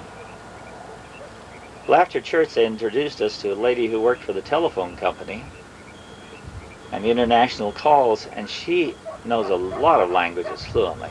So she invited us to her house for dinner. That was just what we wanted, get into an Adventist home. So we went there for lunch. It was an apartment. It was quite nice. Of course, she had a good salary too, working at the job she did. And I asked her, I said, do you have freedom under the communists here? And her reply was, we don't have religious freedom here as you think of religious freedom in America. But, she says, we have more religious freedom under communism than we had under Catholicism before the communists took over. And I think that's something that we as Seventh-day Adventists should keep in mind. There's a freedom that our government may think of and may not be the freedom that we think of. So then they took us on a tour of the town in the afternoon, and we stopped by several other Adventist churches this afternoon. Some meeting in a house here, some in a basement there, and it was inspiring to see the number of Adventists that there were there under this opposition. They were still meeting and carrying on services. So we got back out to the house where we were stayed there, and Sunday morning we went on. We were warned we had a transit visa for 48 hours, and several people warned us, don't overstay your transit visa. You'll be in trouble if you do. So we thought that we were out of there within 24 hours. But it was such a change and a world of difference when we drove across the border from Hungary into Austria, which was the west. There was a no man's land in between where they had cut down all the trees, all the shrubbery and everything, these guard towers ever so far, electric fences and all kinds of stuff like that, to keep the people from escaping from communist countries at that time. Well, then we went on to Austria, and what was the name of that famous place there? Schaumburg Palace, Vienna. Vienna, and hit different, tourist attractions along the way through Europe. I remember the one time you wanted to take us to some cultural music there. Yeah. Mom stayed home with Becky, and there was this opera. This gal was bursting her lungs singing all over, and you said, oh, I can't handle this. So we left, remember? I blocked that one out. Back to this guy who led us to his aunt's place. His name was Peter. Oh, yeah. And I corresponded with him for a couple of years, and he wrote that he was attending the Adventist church regularly. Mm-hmm. In fact, I think he became a Seventh-day Adventist preacher. With us. In New York, we headed west. And took Ronald Lee to Union College. Registration at Union, I think, was going to be the following Monday. We got there on Thursday. We showed her around at the college, and where Midge and I had both gone to school. I had graduated from there years ago, and Midge graduated from there in the future. So we took Ron Lee around, showed her around, then we told her, look, we're going on to Colorado. I'm going to be teaching Bible in Campion Academy. And it's a full day's drive out there. So we'll drive out there on Friday, spend Sabbath there. And if you go with us to Colorado, we'll just have to put you on the bus Sunday morning and send you back here to Union College. So why don't you just stay here? You can get acquainted with the people who are here from summer school, and you won't be overwhelmed so much with all the kids when they come in here on Sunday and Monday. Well, this made sense to her, and so we all agreed on that. Found a room for her, got her stuff separated from ours so she'd have most of what she needed. Then when we were all packed up and ready to go, she just broke down, cried and cried and cried. I said, Ronald, what are you crying for? This is a good school, it's a safe school, and you'll enjoy it here. And we got a lot of friends here. And she sobbed, yeah, they're all your friends, but I don't know them. Then it began to dawn on me that America was to her a foreign country. Yep. And I think it would have been a big mistake if we would have sent her to America to go to school without us coming back. It's just that transition to different culture or different country. So we left her then, drove on to Colorado, where I had rented my cousin's house. He had gone down to Enterprise Academy to start a plastics factory there, plastic bag factory. And then we settled down in that house. And after about 3 months, one of the school teachers at the academy, Schumann, had built a house and he wanted to sell it. Asked us if we wanted to buy it. Well, we thought it was a house just the kind we needed and the size we needed and a reasonable price. So we worked it out that he then rented Herb Powell's house as my cousin's house that we were living in, and we moved into his house. So the day we moved, we loaded our vehicles both and carried stuff both ways. Very efficient move. And then I continued to teach there for 6 years in Campion Academy. Then I dropped out 1 year to study full-time over at the University of Northern Colorado in Greeley to finish up my doctorate in educational administration. Some people have asked why I wanted to go into being an academy principal.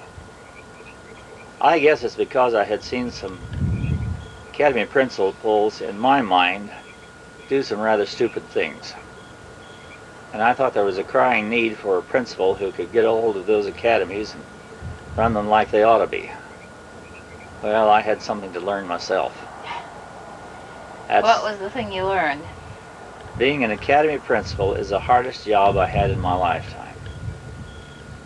After the full year of study at Greeley, I got a call to be principal of Sunnydale Academy in Centralia, Missouri. It's about halfway between Kansas City and St. Louis. So we moved to Centralia. I moved there with a black head of hair, and I left there with a gray head of hair. If that tells you anything. And I didn't realize how tired and worn out I was until I'd been away from there 6 months, began to revive, and then I realized how totally exhausted I had been. Being an academy principal, there is no relief. Day or night, 7 days a week. You may have someone in charge. At least I felt that I should always be available. And they could call me even if I were in Canada or some other place. And you just can't let things get out of control. If you don't follow a consistent policy, you have problems. And to try to keep on top of things. I remember at the end of the school year of graduation, a lot of the parents would come around and congratulate me for running a good school and so on. They said, now you can relax for 3 months. I thought, man, you don't know what you're talking about. The day school is out, then we are planning for the next school year. I have to cover the whole conference recruiting students for the next school year. We have a work program going on at the academy to keep the industries going through the summer. So we'll have about 25 students on campus all the time. They need something to do Sabbath afternoons and Saturday nights just like they did during the school year. We have to have a dean in each dormitory because these factories are running 24 hours a day, some of them. And kids are going in and out all times of the day and night. There's a tremendous responsibility. And then the finances. St. Dale Academy had struggled with financial problems ever since its beginning. In fact, as I look backward, I don't think it should ever have been started. Enterprise Academy is the same distance from Kansas City as Sunnydale. And the people from the Kansas City area had gone to Enterprise Academy, graduated from there. They'd sent their children to Enterprise Academy, and now the grandchildren were going to Enterprise Academy. And hey, they're in love with that school. They don't want to change. The southwestern part of the state was an hour's drive from Ozark Academy, just across the line into Arkansas. It was about 7 hours drive to Sunnydale Academy. And try to tell those parents it makes sense to drive 7 hours to take their kids to our school rather than sending them across the border to Ozark Academy. That doesn't make sense to anyone.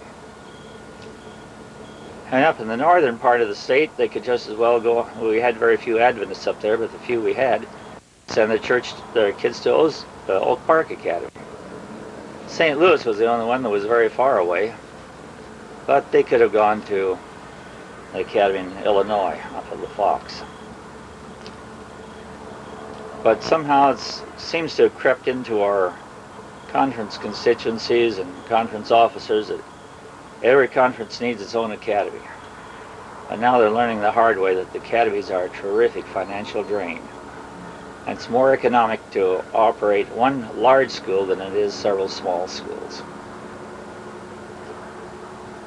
But I learned the hard way too. They keep asking us to economize, to cut down on salaries or something. Well, you cut down on salaries, you cut down on programs. Or you double up the work of the remaining teachers until they're so tired that they can't do a decent job of teaching, just worn out. Well, then I got a chance to go to Battle Creek Academy and teach a Bible again in the academy. It's a day academy, which I did for 1 year. That was a lot easier. And toward the end of that year, they needed an associate pastor for the tabernacle. So I asked for that position and got that, and got out of the educational field. And then I was the associate pastor there for about 10 years until I retired. What else should I talk about? What would you like to be remembered for? Oh boy. I don't know.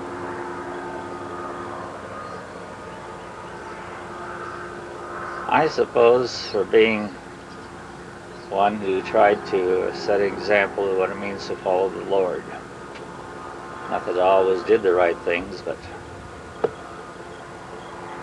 I think if we can glorify God in our lifetime, that's the best thing we could do. And you've done it. Thank you. I would say now that I've been sick with this lymphoma, we've gotten a tremendous number of cards and letters from our friends all across the states, and some from people that we worked with in the Middle East as well. Very nice messages. Well, I think we better stop for a while.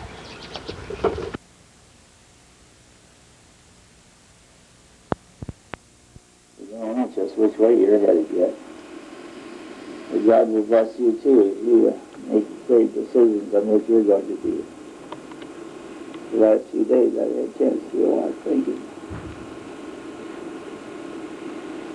Life does not last forever. It's very short. Just a minute.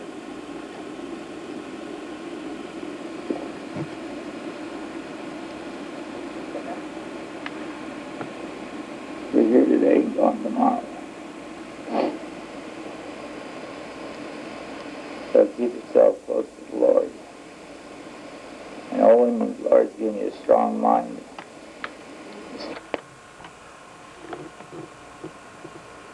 Okay, I'm recording now.